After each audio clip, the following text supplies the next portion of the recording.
ನಮಸ್ಕಾರ ಸ್ನೇಹಿತರೆ, ಸಖತ್ ಬೆಂಗಳೂರು ವ್ಲಾಗ್ಸ್ಗೆ ಆತ್ಮೀಯವಾದ ಸ್ವಾಗತ. ಇವತ್ತು ನಾನು ನನ್ನ ಮಗ ಅಕ್ಷಯ ತೃತೀಯ ಅಂತ ಹೇಳಿ ವಿದ್ಯಾರಣ್ಯಪುರದ ಶ್ರೀ ದುರ್ಗಾ ಪರಮೇಶ್ವರಿ ದೇವಸ್ಥಾನಕ್ಕೆ ಬಂದಿದ್ದೀವಿ. ದರ್ಶನ ಹೇಗಾಗುತ್ತೆ, ಇದೊಂದು ಶಕ್ತಿಪೀಠ ಅಂತಲೇ ಹೇಳ್ಬೋದು. ತುಂಬ ನಂಬ್ತಾರೆ ಎಲ್ಲರೂ ದುರ್ಗಾ ಪರಮೇಶ್ವರಿ ದೇವಸ್ಥಾನನ. ಖಂಡಿತ ಬನ್ನಿ. ಹಾಗಾದರೆ ಒಳಗಡೆ ಎಲ್ಲ ಕ್ಯಾಮ್ರಾ ತೊಗೊಂಡೋಗೋಕ್ಕಾಗಲ್ಲ, ಬಟ್ ಎಷ್ಟಾಗುತ್ತೋ ನಾನು ಅಷ್ಟು ನಿಮಗೆ ಹೇಗೆ ನಡೀತಾ ಇತ್ತು ಪೂಜೆ ಅಂತ ತೋರಿಸ್ಕೊಡ್ತೀನಿ. ವಿದ್ಯಾರಣ್ಯಪುರ ದೇವಸ್ಥಾನದ ಹೊರಭಾಗ ನೋಡ್ತಾ ಇದ್ದೀರಾ.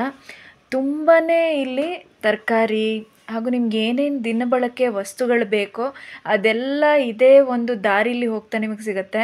ನೋಡಿ, ಮಾವಿನ ಹಣ್ಣಾಗಿರ್ಬೋದು, ಸೀಬೆ ಹಣ್ಣಾಗಿರ್ಬೋದು, ತರಕಾರಿ ಆಗಿರ್ಬೋದು, ತುಂಬಾ ಫ್ರೆಶ್ ಆಗಿದೆ ತರಕಾರಿ, ಹೂವು ಆಗಿರ್ಬೋದು, ಎಲ್ಲ ನಿಮಗೆ ಏನೇನು ಬೇಕೋ ದಿನಬಳಕೆ ವಸ್ತುಗಳು, ಆರ್ಟಿಫಿಷಿಯಲ್ ಜ್ಯುವೆಲ್ರಿ ಆಗಿರ್ಬೋದು, ಅಥವಾ ಪೂಜೆಗೆ ತೆಂಗಿನಕಾಯಿ ಅಥವಾ ಬಳೆ ತೊಡಿಸ್ಕೊಳ್ಳೋರು ಬಳೆ ಕೂಡ ತೊಡಿಸ್ಕೋಬೋದು.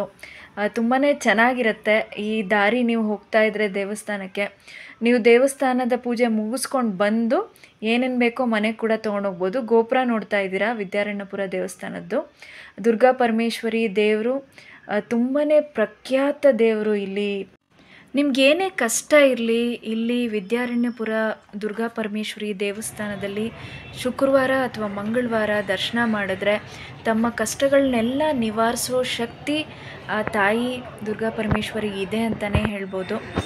ಹೊರಗಡೆ ಕೂಡ ತುಂಬ ಜನ ದೀಪವನ್ನು ಬೆಳಗ್ತಾ ಇದ್ದಾರೆ. ನಾವು ಕೂಡ ಒಳಗಡೆ ಹೋದ್ವಿ. ತುಂಬಾ ಮಂಗಳವಾರ ಅಥವಾ ಶುಕ್ರವಾರ ಹೋದರೆ ಬಹಳಷ್ಟು ಜನ ಇರ್ತಾರೆ ಇಲ್ಲಿ.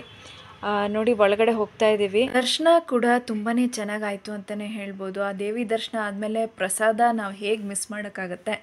ಬಿಸಿ ಬಿಸಿ ಟೊಮೆಟೊ ಬಾತು ನೋಡಿ, 2-3 ಸತಿ ಹೋಗಿ ತೊಗೋಬೇಕು ಅನಿಸುತ್ತೆ, ಅಷ್ಟು ಚೆನ್ನಾಗಿತ್ತು ಪ್ರಸಾದ ಅಂತಲೇ ಹೇಳ್ಬೋದು. ಪ್ರಸಾದ ತೊಗೊಂಡ್ವಿ. ಹಾಗೆ ಸರ್ವೇ ಜನಾಃ ಸುಖಿನೋ ಭವಂತು ಅಂತಲೂ ನಾವು ಕೇಳ್ಕೊಂಡ್ವಿ. ನಿಮಗೂ ಕೂಡ ವಿದ್ಯಾರಣ್ಯಪುರ ದೇವಸ್ಥಾನ ದರ್ಶನ ಮಾಡೋ ಆಸೆ ಇದ್ದರೆ ಖಂಡಿತ ಹೋಗಿ ಬನ್ನಿ.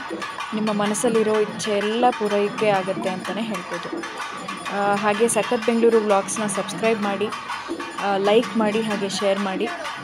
ಮತ್ತು ಇನ್ನಷ್ಟು ಹೊಸ ವಿಷಯದೊಂದಿಗೆ ನಾನು ಹಾಗೂ ಗಾಯತ್ರಿ ತಮ್ಮ ಮುಂದೆ ಹಾಜರಾಗ್ತೀವಿ. ಧನ್ಯವಾದಗಳು.